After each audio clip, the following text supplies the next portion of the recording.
Jemi rikthyer në pjesën e dytë në për ditë të mbarë, është mërkur.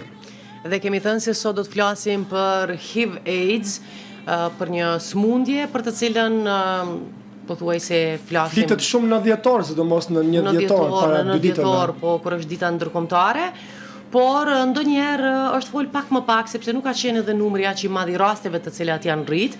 Mirë po, në qoftë se ju referohemi disa statistikave të cilat janë bërë së fundmi nga viti 2019 deri në vitin 2025, në vendin tonë të evidentuara kanë qenë 93 raste të reja. Vetëm gjatë këtij viti kanë qenë 31 raste pra për vitin 2025. Flasim për Kosovën, nëse shkojmë në Shqipërinë, 125 raste dhe 377 viktima, 15 viktima në Shqipëri kanë qenë vetëm gjatë vitit 2025. Po Shqipëria ka gjendjen më keq, nëse referohemi disa vendeve në Evropë, ato janë edhe më keq, sidoqoftë ne po flasim për Kosovën dhe ja vlen që të ngrisim vedijen rreth kësaj sëmundje, natyrisht edhe ndaj atyre personave të cilët janë të infektuar, ata të cilët dyshojnë që duhet të heqin dilemat e tyre, të bëjnë analizat dhe të verifikojnë nëse veç janë të infektuar, duhet të marrin terapi apo të kenë kujdes që sëmundjen të mos e përhapin edhe tek të tjerët. Për këtë temë flasim sot me doktor Murat Mehmetin, infektolog. Mirë se erdhët, doktor. Mirë se u gjeta, faleminderit për ftesën. Faleminderit nga ana juaj. Po besoj që në dhjetor, sidomos kur flitet për HIV/AIDS-in me 1 dhjetor, duket se edhe ngritet një farë lloj vedie tek ata persona të cilët edhe kanë dilema. Ose pse pikërisht në 1 dhjetor flitet shumë? Pse është 1 dhjetori? Kemi në informacion? Ju them të drejtën saktësisht pse është caktuar 1 dhjetori, nuk e kam një informacion të tillë, po sigurisht pra siç e dini edhe ju, 1 dhjetori është dita botërore kundër HIV/AIDS dhe mu për këtë edhe flitet shumë ma shumë për këtë problematika apo për këtë temë. Bën më shumë hulumtime, ka më shumë statistika gjatë dhjetorit? Pikërisht, sikurse që tha edhe Zoja Merita që edhe testime bëhen shumë ma shumë, sepse flitet ma shumë dhe jo rastisht pikërisht në klinikën ku unë punoj, në klinikën infektive, ne kemi edhe një qendër të këshillimit dhe testimit vullnetar dhe gjithmonë do me thonë kur është dhjetori ose këto ditë e para të dhjetorit ka shumë të interesuar të cilët vinë për të testuar sepse kanë informata ma shumë lidhur me këtë smundje. Si kanë qenë këto ditë në klinikë? Ndoshta do të kisha me përmend sepse besoj që është shumë e rëndësishme për opinionin e gjerë që e përmenda do thotë që në klinikën është e rëndësishme për faktin që në klinikën infektive do thotë është një qendër edhe është për këshillim dhe testim vullnetar për HIV dhe jo vetëm për HIV, po edhe për hepatitin B, C edhe për sifilisin që po ashtu është një smundje seksualisht e transmetueshme dhe e cila ka një përhapje shumë të madhe se sa që ka qenë më përpara. Dhe kjo qendër do me thonë funksionon çdo ditë prej orës 8 deri në orën 14. Testimet janë falas, çka është shumë e rëndësishme për opinionin. Konfidencialiteti, anonimiteti do me thonë janë plotësisht ruajtura, sikurse që këto teste e thash janë falas dhe janë teste të shpejta, do me thonë rezultati fitohet mrena 10 deri në 15 minuta dhe janë teste jashtëzakonisht të sakta.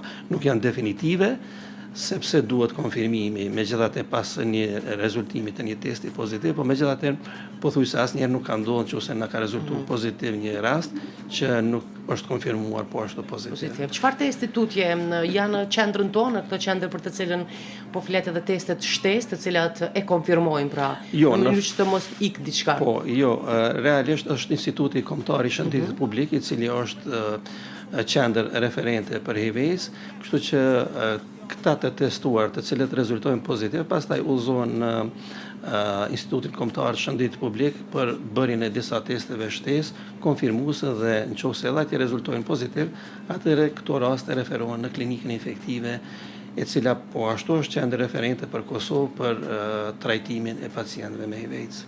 Po.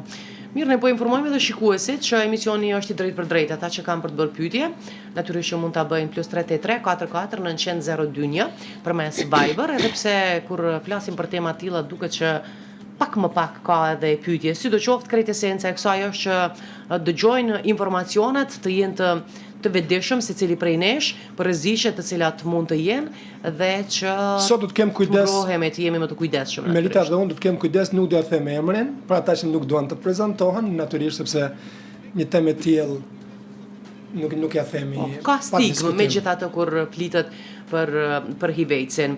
35 raste në bazë të dhënave të cilat dolën këto ditë janë të reja për gjatë këtij viti. Ndërsa nëse flasim për periudhën 2019-2025, 93 raste në Kosovë. A janë shifra të larta këto për vendin tonë? Realisht edhe më tutje, Kosova konsiderohet si një vend, dhe me thonë, me numër jo shumë të lartë krahasuar me vendet që ose shkojmë jo me largë se të rajonit, si që përmendi edhe kolegu juaj, do me thonë në Shqipëri këtë vit janë evidentuar 125 raste, ndërsa të ne, ose si mas të dhënave të Institutit Kombëtar të Shëndetit Publik, në fakt 31 raste i kanë lajmëruar të thotë në takimin që patëm para disa dy ditëve, dhe jo më largë se dje në u lajmëruar dhe një rast i ri.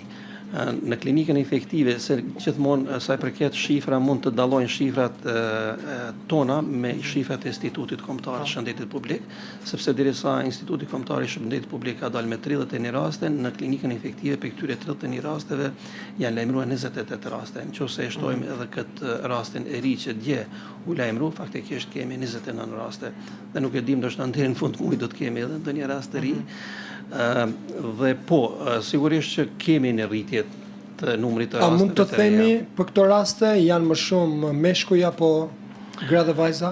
Jo, mund ta themi këtë? Po, mund ta themi lirisht dhe shumë më shumë do thotë në përqindje janë meshkuj. Meshkuj. Po, janë meshkuj, kryesisht janë meshkuj. Dhe kudon duket prind sa i përket këtij infeksioni, kësaj sëmundje, numri i meshkujve është më i lartë. Në përgjithësi numri i meshkujve është më i lartë se sa i femrave, e njëjta situatë domethënë është edhe te ne, edhe thash që kryesisht dominon moshë e re, dikon për moshës, ajo që dominon është për moshës 25 deri në 34 vjeçë.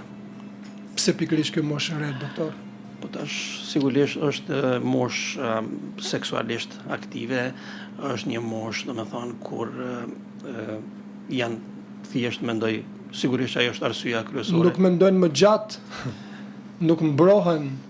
Po, edhe sa i përket asaj, domethënë edhe atij elementi është shumë e vërtetë që unë mendoj që përkundër mundësive do thotë që të kijet informatat mjaftueshme, qoftë për rrjeteve sociale, qoftë për internetit e tjerë, unë edhe më tutje mendoj që ndoshta të rinjt tanë nuk janë mjaftueshëm të informuar, nuk janë mjaftueshëm të vetëdijsuar për vetë sëmundjen dhe jo vetëm për HIV-in, po sigurisht edhe për sëmundjet e tjera, se që thash më herët seksualisht të transmetueshme, aq më tepër që një person i cili ka një sëmundje tjetër seksualisht të transmetueshme, atëherë edhe rreziku për marrjen e HIV-it është shumë më i madh se sa një tjetër që nuk e ka këtë sëmundje. Kështu që mendoj që përkundër e thash mundësive shumë të mëdha për informata, prapse për aq sa unë mund të shoh me pacientët që vinë, nuk janë mjaftueshëm të informuar qoftë për vetë sëmundjen, qoftë për pasojat e saj, qoftë për mënyrën e përhapjes së saj, edhe sigurisht edhe për mënyrën se si të mbrohen. Po. Meqense përmendet sëmundje tjera seksualisht të transmetueshme, gjatë kësaj periudhe kërkoni nga ata të cilët vinë për testime që të bëjnë testime edhe për gonore, sifilis, janë këto sëmundjet e tjera të cilat gjithashtu barten prej individit në individ. Po, kur flasim për pacientët të cilët tani më janë të konfirmuar si pozitiv, ne këto raste do thotë i pranojmë në klinikën tonë pikërisht post tjera, sepse jo me dojë mos këta do të thotë kanë nevojë ndoshta të shtrirën, mirë, po që është si rregull që të pranohen në klinikën efektive, që t'ju hapet historia në mënyrë që të testohen edhe për shumë sëmundje tjera, ato që e thatë ju, domethënë, edhe për hepatitin B, edhe për hepatitin C, edhe për sifilisin, edhe për këto sëmundje të tjera seksualisht të transmetueshme, pikërisht për faktin që ne duhet të vërtetojmë që ose këta të sëmur ose këta të infektuar kanë nevojë edhe për trajtim tjetër përveç HIV-it, sikurse që ka mundësi që në njëjtën kohë për shembull një person i cili është me HIV infeksion të ketë edhe infeksion me hepatit B ose hepatit C dhe duhet atëherë të ndryshon edhe terapia dhe nuk do të jetë e njëjta, sigurisht që edhe mundësia e prognozës mund të jetë më e keqe kur për shembull një person është i infektuar me 2 virus se sa me një virus e kështu me radhë. Po,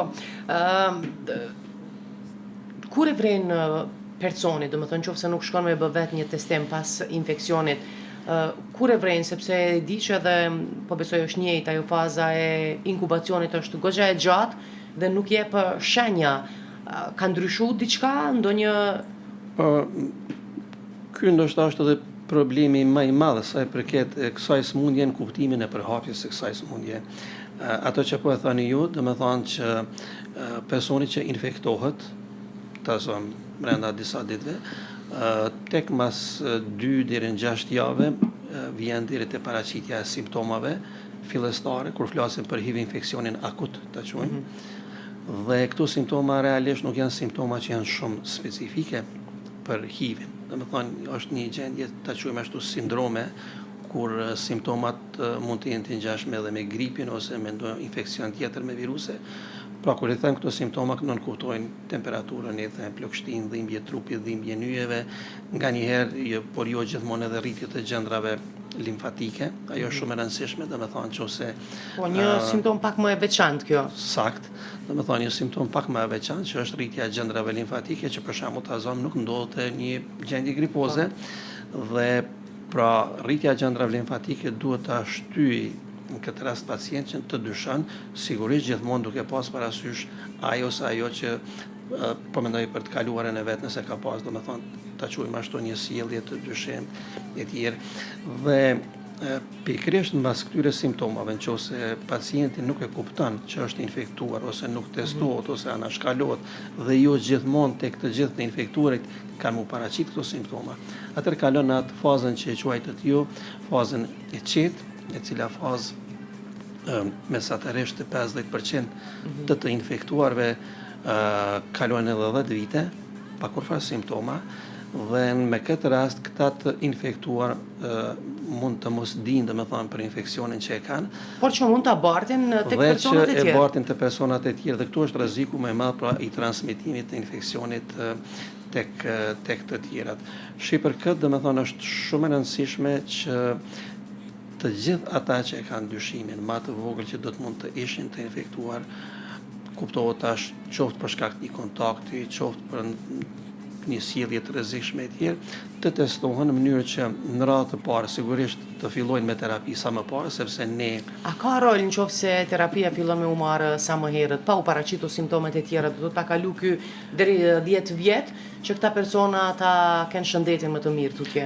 Pa kurfar dyshimi, sepse derisa vite më parë për shembull kanë qenë tjera qëndrime sa i përket HIV-it, sigurisht ndoshta edhe pse nuk ka pas bana të mjaftueshme e tjerë, dhe është prit për një kohë, domethënë, për të filluar me terapi, tash janë qëndrime krejtësisht tjera botërore, domethënë çdo person në momentin që zbulohet, po që se ka mundësi njëjtën ditë, me njëherë të fillohet me terapi, pikërisht në radhë të parë, në mënyrë që të stopohet, domethënë, procesi që sëmundja mos të progredojë ky HIV infeksion në të ashtu quajturin AIDS.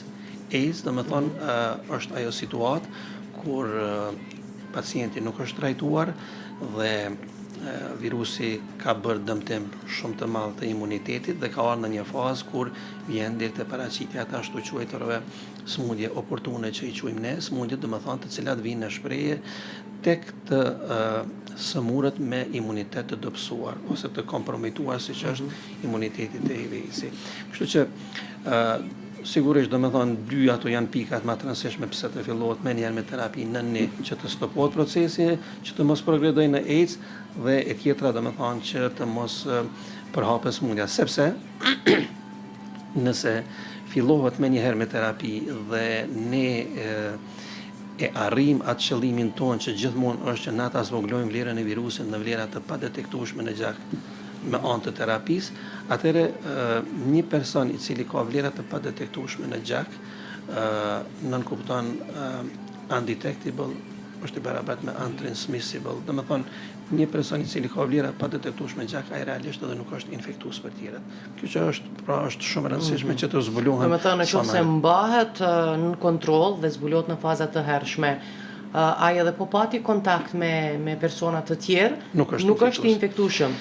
Nuk infekton të tjerët. Nuk infekton të tjerët. Dhe prandaj edhe qëllimi i organizatës botërore të shëndetësisë janë ato 3 caqet të i quajmë, cilat janë ato 95, 95, 95, deri vonë ka qenë 90, 90, 90, dhe tash është 95, 95, 95, në mënyrë që duke i arrit këto 3 caqe deri në vitin 2030 të eliminohet edhe HIV-i. Çka janë këto 3 caqe?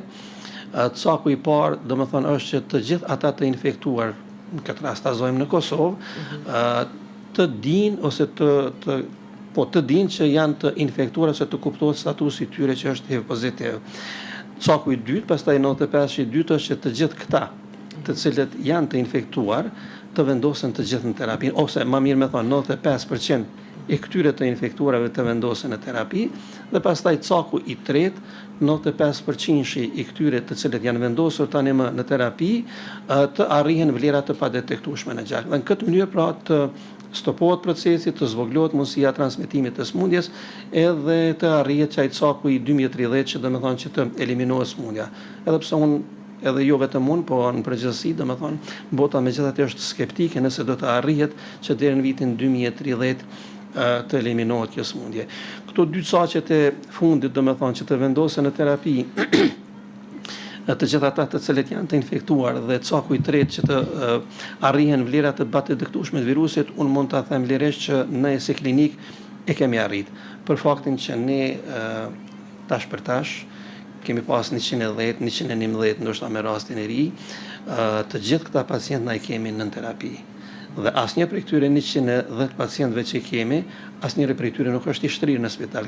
Kjo flet domethënë për faktin që na domethënë megjithatë mendoj që jemi duke i trajtuar mirë. Por vendin tonë mund të jetë një rrezik tjetër që ka edhe të tjerë të cilët janë të pa identifikuar që pa kurfar dyshimi, dhe ky është problemi më i madh. Domethënë ky është qëllimi i atij cakut të parë që e thash unë që të arrihet sa më shumë të mrrihet ai 95%, domethënë sepse gjithmonë një numër i caktuar të infektuarve duhet të shumëzohet dikon me numrin 5 ose 6 që mund të jetë, domethënë nëse ne kemi pas 30 raste të zbuluar këtë vit, sigurisht dikun edhe ndoshta 200-300 raste, ndoshta edhe më shumë mund të jenë të infektuar që nuk dinë për statusin e tyre. Po. Sa gjatë koha kjo nga kontakti me virusin deri te infeksioni i individit apo ndodh me një herë dhe sa është e rëndësishme kjo fazë, qofse veç ata mund të ndërgjetësohen ato momente dhe të bëjnë analiza dhe nëse është krejt start i fillimi, a mundet me ndodhë që të parandalohet tutje dhe të mos konsiderohet si HIV pozitiv? Jo, realisht, në momentin e infeksionit, në momentin që ndodh infeksioni, atëherë ai është infektuar dhe si i tillë do të mbetet infektuar. Por ajo çka është e rëndësishme, domethënë deri më tani nuk është ose nuk ekziston një terapi e cila ka arritur ta eliminojë, do thotë virusin e tërësi. Mirë, po megjithatë terapia e cila është në dispozicion, të cilën e kemi edhe na në klinik, është një terapi mjaft efikase për faktin që e thash që shumicën e rasteve që i kemi, domethënë janë me vlera të padetektueshme të virusit në gjak. Por ato pyetjen që bëhet ju, ne i arrim ato vlera të padetektueshme të virusit në gjak. Mirë, po nëse pacienti e ndërpren terapin për një arsye ose tjetër, qoftë për shkak të efekteve anësore, qoftë për shkak të neglizhencës, automatikisht ka më ardhur, si më thon, deri tek aktivizimi i virusit në disa pjesë të organizmit që mbeten në një mënyrë si i fshehur, të themi ashtu, dhe që pastaj prap do të ndodh shumimi i tij edhe dëmtimi i organizmit, e që si cak i këtij virusi është caku kryesor, pra është imuniteti. Është ai i cili sulmohet ose atakohet për këtij virusi dhe që e bën imunitetin në situatë shumë të ose në një gjendje shumë të ulët, dhe për shkak të imunitetit të ulët atëherë vinë në shprehje smundje nga më të ndryshme, qoftë virusale, qoftë bakteriale, qoftë kanceroze, qoftë parazitare, domethënë në një farë mënyrë të gjithë mikroorganizmat që kalojnë ka ai person e gjejnë, ndalen aty e gjejnë një hapësirë, domethënë të veprojnë pa kurfar pengese sepse imuniteti është i dobët. Prandaj për neve si klinicist, po ashtu është shumë e rëndësishme që ne, sikurse edhe çdo smundje, po në këtë rast edhe për HIV-in që ta zbulojmë sa më parë, sepse na kemi raste për fat të keq, atë që e thatë jo, që qoftë për ne jo gjithmonë ndoshta ka mundësi që dhe din, po nuk lajmërohen te mjeku dhe smundja gradualisht progredon në fazën e thash të AIDS-it, një fazë e cila nënkupton paraqitje të smundjeve nga më të ndryshme, shumë të rënda, kur mund të vinë ose ndodh jo rrallë të vinë në klinikën tonë, domethënë kur smundja ka avancuar shumë, kur kanë për shembull tumore të sistemit nervor qendror ose kanë ndezje të sistemit nervor qendror, aso që i quajmë ne meningjite, prekje të sistemit respirator, pneumoni të ndryshme, tuberkulozë, të mushkrive që jashtëzakonisht vjen në shprehje të pacientët e imunokomplituar, pastaj prekje të sistemit gastrointestinal me diare, të cilat zgjasin, barkëqitje, ose edhe tumore, siç e thash, të edhe traktit gastrointestinal, edhe të lkurës, domethënë mund të paraqiten edhe ndryshime nga më të ndryshmet në lkurë. Pra me një fjalë, asnjë pjesë ose sistem i organizmit nuk kursehet nga ky virus, po që se domethënë nuk është trajtuar me kohë. Dhe sigurisht pastaj na hasim në vështirësi shumë të mëdha si klinicist, sepse kur smundja avancon shumë, është shumë e vështirë dhe me u trajtu një situatë. Edhe me u mirëmbajt më pas është më problem. Sigurisht, jo rastësisht, domethënë në këtë vit, edhe pse nga Instituti Kombëtar i Shëndetit Publik u publikuan 6 raste të vdekjes si vjet në Kosovë nga AIDS, në klinikë, po. Në klinikën tonë infektive, në fakt, i kemi pas 4 raste të vdekjes. Ato 2 raste të tjera të cilat i kanë publikuar IKSHP, sigurisht janë raste të cilat kanë marrë të dhëna nga ndonjë spital privat, po që nuk kanë qenë klinikën tonë. Kështu që këto 4 raste, domethënë që kanë vdekur në klinikën tonë, janë pikërisht raste të cilat janë lajmëruar tepër vonë. E kanë kuptuar tepër vonë dhe që pastaj ka qenë gati e pamundur që të bëhet më shumë për këto raste. Pra kur është tamam tepër vonë, nëse mund ta themi kështu? Sigurisht tepër vonë është kur pacienti, sepse ne kur kalon në AIDS, në AIDS padyshim, ose nëse flasim me shifra laboratorike që na i bëjmë, ose që i marrim nga Instituti Kombëtar i Shëndetit Publik për secilin pacient, janë këto shifrat të ashtuquajturit CD4 limfocite, domethënë janë ato qelizat imunitare që maten në Institutin Kombëtar të Shëndetit Publik, qeliza këto që normalisht një person i pasëmur ose normal, ta quajmë domethënë personi i cili nuk është i infektuar, ato vlera duhet të jenë diku 500 deri në 1000 ose 1500. Ndërsa këta pacientë që vinë, që quhen me një fjalë late presenters ose presenters të vonshëm ose very late presenters, nënkupton domethënë raste të cilët vinë kur vlera e atij CD4 që e thash mund të jetë 10 ose 4 ose 2. Domethënë flitet për një imunitet të jetë të dobësuar. Dhe këto janë raste, siç e thash në fillim, kur këta zhvillojnë smundje nga më të ndryshme. Dhe kjo është situata, domethënë, më e keqe në këtë rast për këta pacientë. Doktor, janë shumë në këto momente që po na dëgjojnë dhe po na shohin dhe ndoshta kanë një pikë pyetje dhe kanë atë frikën. Si mund t'ja heqim të frikën për të ardhur te ju, për të shkuar te një klinik, për të vizituar, për të bërë një test? Frikën e bëjmë për srani.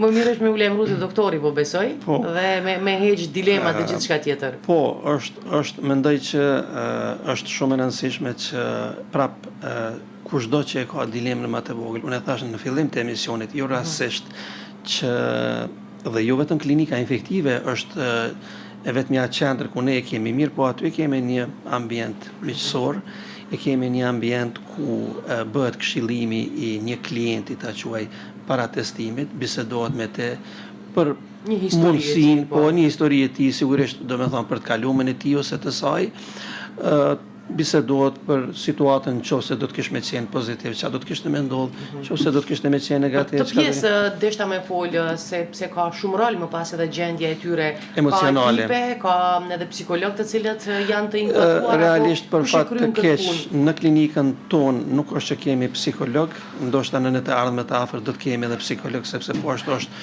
shumë e nevojshme të kemi edhe një psikolog.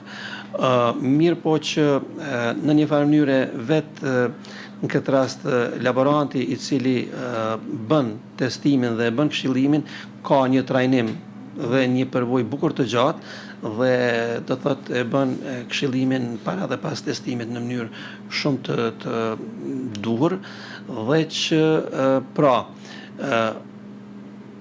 siç e thash në fillim, kushdo që e ka dyshimin më të vogël, sigurisht që është shumë e rëndësishme që të vinë, e thash në fillim, është krejtësisht konfidenciale, anonime, nuk ka nevojë për shembull ta japin emrin dhe mbiemrin, mirë po mjafton një shifër, një kod, bëhet testimi, është falas, rezultati është brenda 10-15 minutave, edhe ajo që është shumë e rëndësishme që derisa vitet e hershme, domethënë ju e dini që në vitin 1980 vitet e 10 në fillim viteve të 10 për herë të parë janë zbuluar rastet e para në Amerikë. Kosova me njëherë në vitin 1986 e ka pas rastin e parë. Po, dhe atëherë sigurisht që nuk ka pas barna dhe ata të smur apo të infektuar në një farë mënyrë kanë qenë të dënuar them ashtu me vdekje sepse nuk ka pas terapi.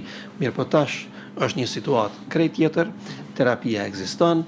Është terapia e njëjtë që përdoret edhe në vende të zhvilluara? Pothuajse e njëjta, domethënë një terapi mjaft efikase, një terapi e cila falas plotësisht do të sigurohet nga Ministria e Shëndetësisë, jemi të furnizuar mjaftueshëm me këtë terapi, derisa përpara ka qenë një terapi që pacientët është dashur të marrin 4-5 tableta në ditë, tash është vetëm një tabletë, domethënë duhet ta marrin. I përmban gjithë komponentët në një. Pikërisht, domethënë në një tabletë janë të gjitha komponentët që duhet të jenë zakonisht janë 3 barna në një tabletë.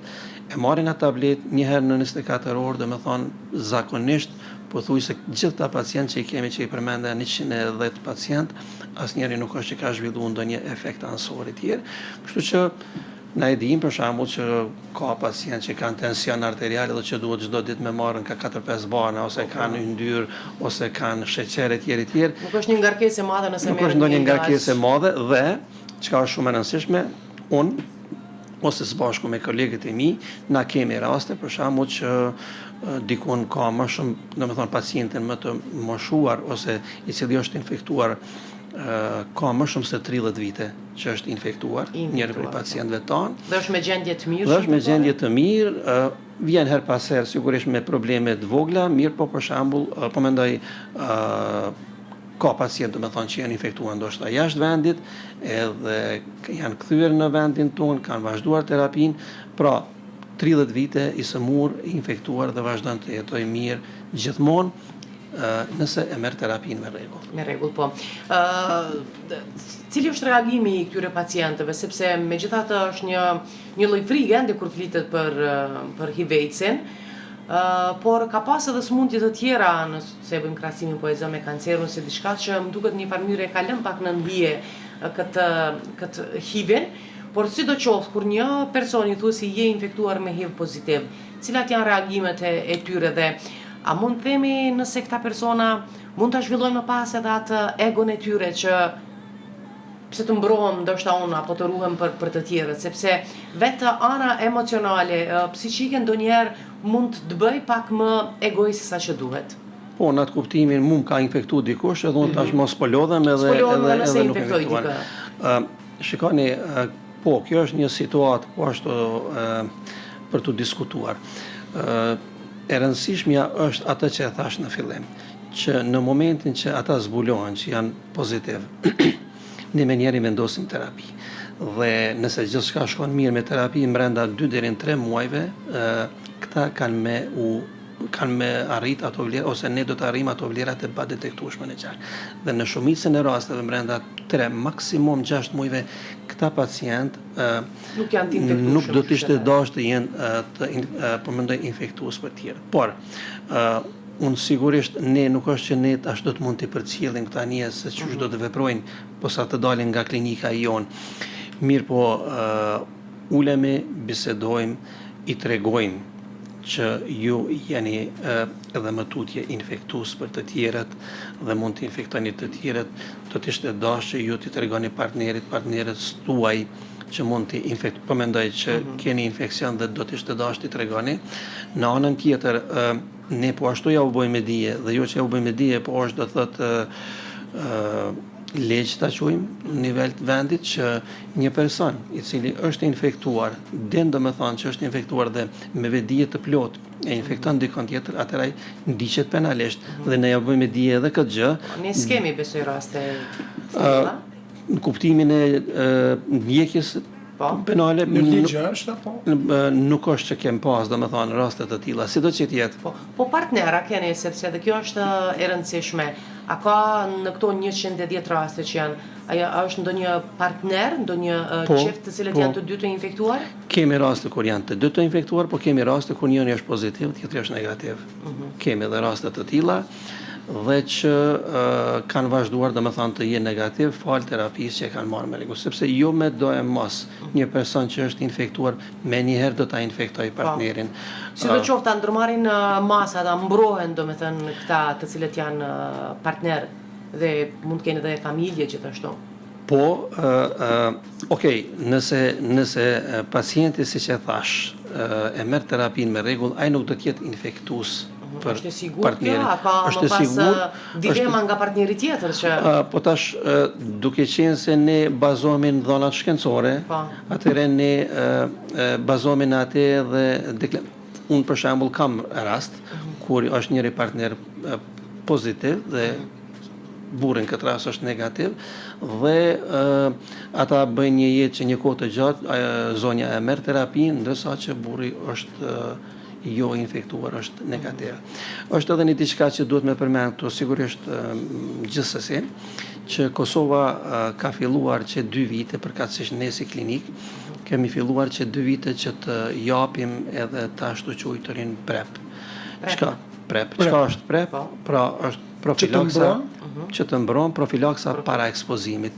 Bëhet fjalë do thot për disa bana ose më konkretisht një bari i cili në një tabletë e cila në vete përmban 2 tableta ose 2 bana në fakt, dhe që kjo terapi ju jepet të gjithë atyre që dojnë të hyjnë në kontakte të pambrojtura me një person që nuk e njohin, por pambrojtje domethënë është fjala. Dhe situata e dytë, në këtë rast mbrojnë vetveten ata që marrin prepin apo nuk e Po, nëse ka dilema që partneri mund të jetë i infektuar, e mbron vetveten, domethënë sepse ideja është që me marrjen e këtyre banave, faktikisht këto bana do të vepronin me njëherë në momentin që ky do të vinte në kontakt me virusin, sigurisht me një partner ose partnere e cila ose i cili është i infektuar dhe i cili nuk merr terapi dhe që mund të jetë dhe që do të thotë nuk ka informacion në kuptimin për shembull të një kontakti të rastësishëm që mund ta ketë për shembull dikush, ose edhe kjo terapi ne kemi filluar që 2 vite dhe kemi një numër relativisht jo të madh, po mendoj të klientëve të quajmë këtë rast sepse këta nuk janë pacient, të cilët do të thotë vinë për ta marrë pikërisht këtë terapi. Gjendet në banatore nuk ka Jo, kjo deshta ta përmend që ne kemi në klinikën infektive, domethënë këto bana kemi në sasi të mjaftueshme dhe është falas. Është falas. Në shumë vende të botës prepi kushton, kam dëgjuar. Shumë vërtet kushton, mirë po te ne domethënë janë bana të cilat janë siguruar nga fondi global këto vite dhe ne kemi mjaftueshëm sasi dhe edhe prej këtu pra të bëj thirrje që kushdo që është interesuar do thotë që të merr këto bana janë falas dhe sigurisht ata persona që janë të interesuar paraprakisht vinë të testohen në klinik. Mund ta shpjegosh pak si merret prepi? Kam dëgjuar unë që merret çdo ditë ose disa orë para marrëdhënieve seksuale? Sakt. Janë dy varianta, i quajmë, domethënë varianta e parë është kur ato që e thatë ju duhet të merret çdo ditë, por janë situatat kur duhet të merret çdo ditë dhe situata tjetër kur të merret një herë.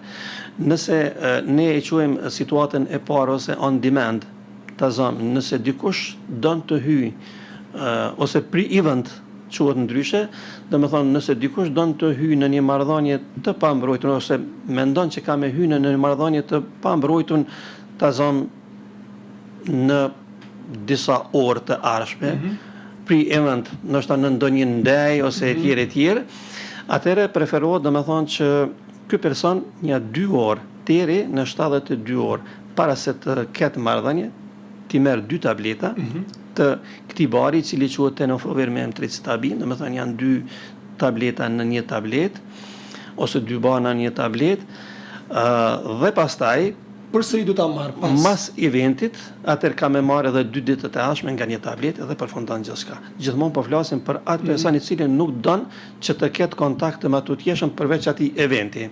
Kjo është domethënë varianta e parë, dhe varianta e dytë është kur një person ka kontakt të vazhdueshëm me një person i cili është HIV pozitiv.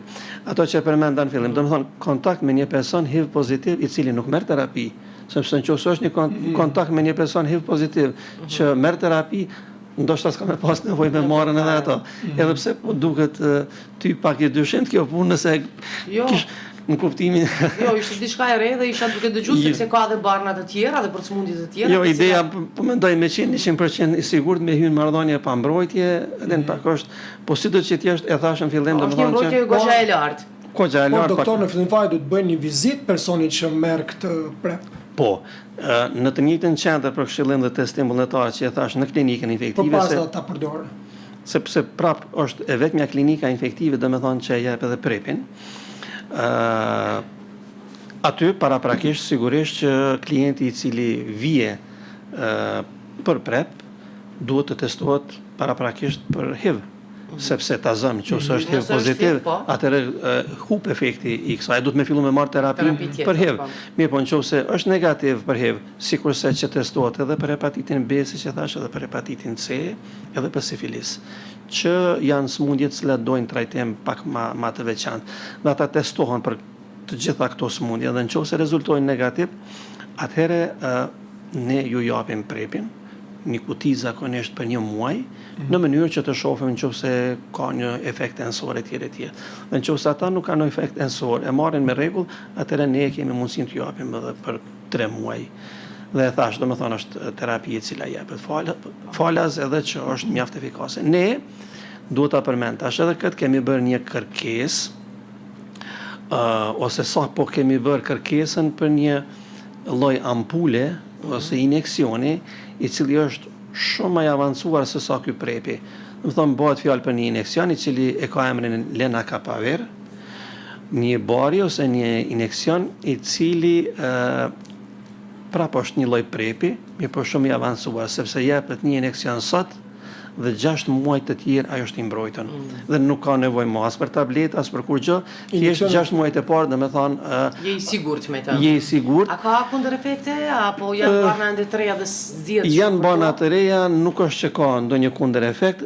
Kundërefekti vetëm nëse flasim për këto tableta që i përmenda, është që personat të cilët kanë probleme me veshka, duhet pasur kujdes sepse mund të kenë efekt ansor në veshka. Prandaj nuk e përmenda, domethënë këta klientë që vinë në klinikën infektive për testim për HIV, për hepatit B, C dhe sifilis, ne i testojmë po ashtu edhe për vlerën e ashtu quajtur kreatininës në gjak, në mënyrë që të shohim si është vlera e kreatininës përkatësisht se është funksioni i veshkave. Nëse funksioni i veshkave tyre është normal, që shumicën e rasteve është normal, sepse kemi të bëjmë me djem apo vajza të reja, atëherë ne ju japim.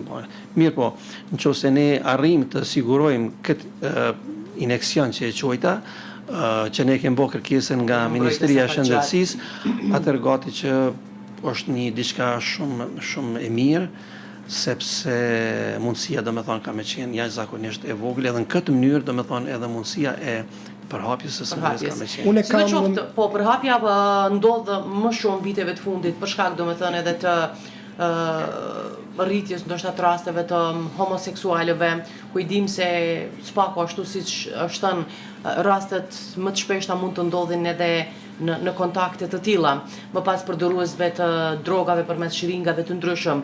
Më intereson bazë të asaj që ju i keni të evidentuar dhe bisedës që keni bërë me ta, cila ka qenë më shpesh ndoshta rruga e marrjes së këtij virusi? Po, ato që ka thënë ju, që vitet e fundit, domethënë ose rastet e reja, që I kemi këto vitet e fundit, kryesisht I takojnë moshës, siç e thash, të re, po në të njëjtën kohë shumica atyre I takojnë grupit meshkujve që bëjnë marrëdhënie me meshkuj, pikërisht sepse edhe mënyra apo mundësia e transmetimit apo përhapjes së smundjes tek homoseksualet në këtë rast është domethënë shumë më e madhe se sa te heteroseksualet. Kjo jo rastësisht, po për shkak se ta quajmë ashtu fragilitetit ose thyeshmërisë më të madhe të vetë zorrës së trash dhe mundësia domethënë edhe lëndimit, edhe gjakderjes, edhe shipërkët, edhe e transmetimit të infeksionit. Pra, po është e vërtetë që shumica e rasteve të reja I takojnë domethënë këtij komuniteti. Rastet që thatë ju të përdoruesve të drogave kem pas jo më shumë se 1 ose 2 raste domethënë të cilët janë përdorues të drogave, me gjas kanë kujdes edhe në përdorimin e shiringave domethënë sterile dhe kjo domethënë sigurisht e zvogëlon edhe rrezikun e infeksionit. Po ashtu këtu duhet përmend edhe një diçka tjetër, është edhe PEP, domethënë u fol për PrEP, profilaksën para ekspozimit dhe është PEP apo profilaksa mas ekspozimit. Kjo domethënë vjen në shprehje të një personi I cili ka pas kontakt pa mbrojtje dhe pastaj ka me një person ose medikant I cili për cilin ka dyshime që potencialisht mundet me qenë ose edhe ka efektin e pastrimit PEP-i. Pikërisht domethënë që të prevenohet mundësia e sigurisht duhet të merret më njëherë në fillim edhe kjo më njëherë pas kontaktit. Kjo është ajo që pyeta unë më herët që a ka ndonjë terapi ose diçka në fillim të bisedës që si parandalim në një farë mënyrë nëse veç ke ndonjë ide. Po, nëse flasim për parandalimin është pikërisht kjo që po e them tash, sepse ka ndodhur që gjatë punës tonë me këta pacient ose ka raste, ke pas raste kur për shembull sidomos kur bëhet fjalë për kirurgët ose ata që kanë punë me intervenime kirurgjike e tjerë, në rastin e ndonjë aksidenti kur ata duhet me njëherë të futen në sallë e tjerë, atëherë ndodh që kanë kontakt me gjakun e pacientit dhe mazbërjes së testeve të këtyre pacientëve, po që se rezulton pozitiv për shembull pacienti I cili ka pasur. Keni rasti që informoni këto qendra që kanë pas ndonjë intervenim dhe ti informoni a keni pas ndonjë rast që kush e ka operuar ose që ai të jetë I kujdesshëm ndonjë kirurg apo dikush? Adensi, realisht sepse është një farë trendi I kirurgëve dhe jo vetëm kirurgëve, po ginekologëve të tjerë që gjithmonë para se të bëjnë një intervenim kirurgjik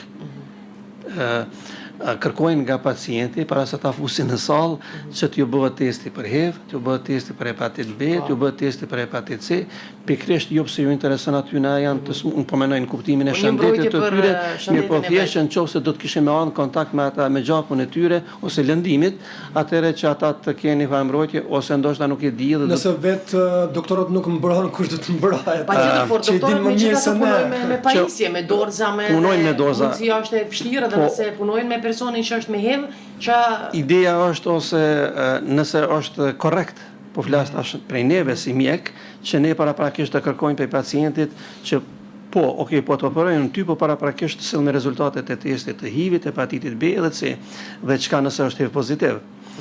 Ose çka nëse edhe pacienti do të kishte më kërku prej mjekut me thonë për shembull që edhe unë po du prej teje me ditë. Po mos I po operon, mos edhe ti po ma transferon. Dhe unë mendoj që megjithatë nuk është korrekt, mirë po në këtë rast pacienti është ai I cili ka nevojë dhe domethënë është I detyruar dhe nuk e di një pacientëve pse po kërkon ato teste. Me gjas, edhe nuk I din dhe ajo çka po du me thonë është që ne si profesionist shëndetësor, qoftë kirurg, qoftë stomatolog ose cili do profesionist duhet në momentin që pacientin të them e fut në sallë për intervenim ose çfarë do intervenimi tjetër, duhet me llogarit ato që e thatë ju që të mbrohet, sikurse pacienti me pas hepatitin B, me pas hepatitin C, me pas HIV-in. Domethënë të mbrohet dhe jo pastaj të testohet për shembull pacienti edhe sepse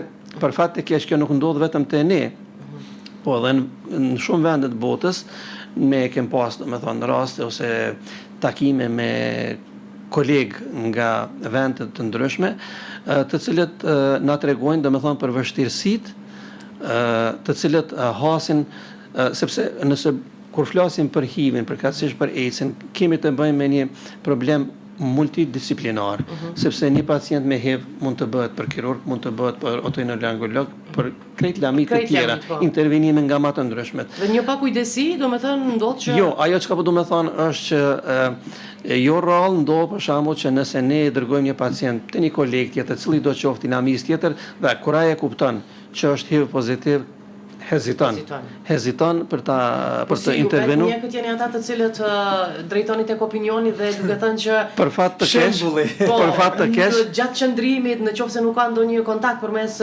gjakut dhe lëngjeve të tjera nuk bartet virusi.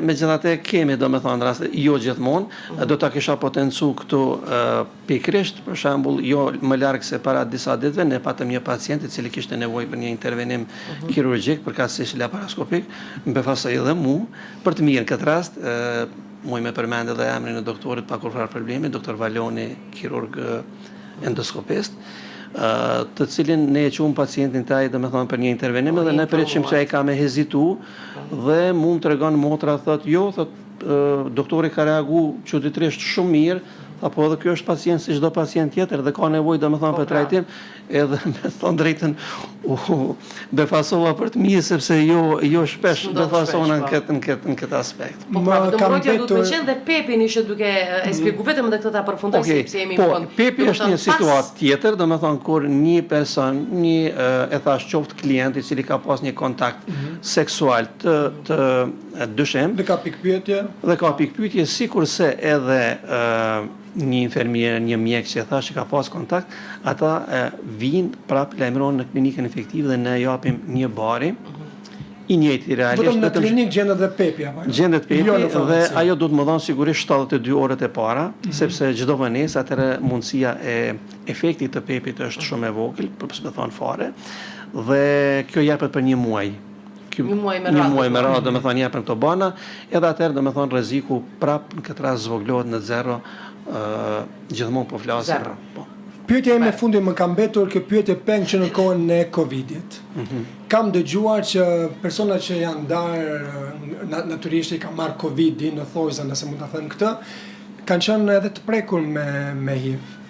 Ka qenë kjo pro dispozita ata që kanë pasur HIV-in edhe kanë ndihmuar më pas Covidi dhe kanë vdekur? Nëse flasim për Kosovë, për periudhën e Covidit, sepse ne kemi qenë që aty gjatë gjithë kohës kemi qenë aty.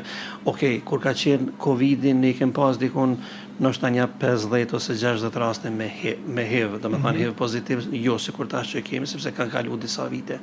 Dhe mund t'ju them që prej të gjitha rasteve dhe ne kemi pas frikën që pacientat që i kemi me HIV kanë me u prekë dhe kanë me përfundu keq.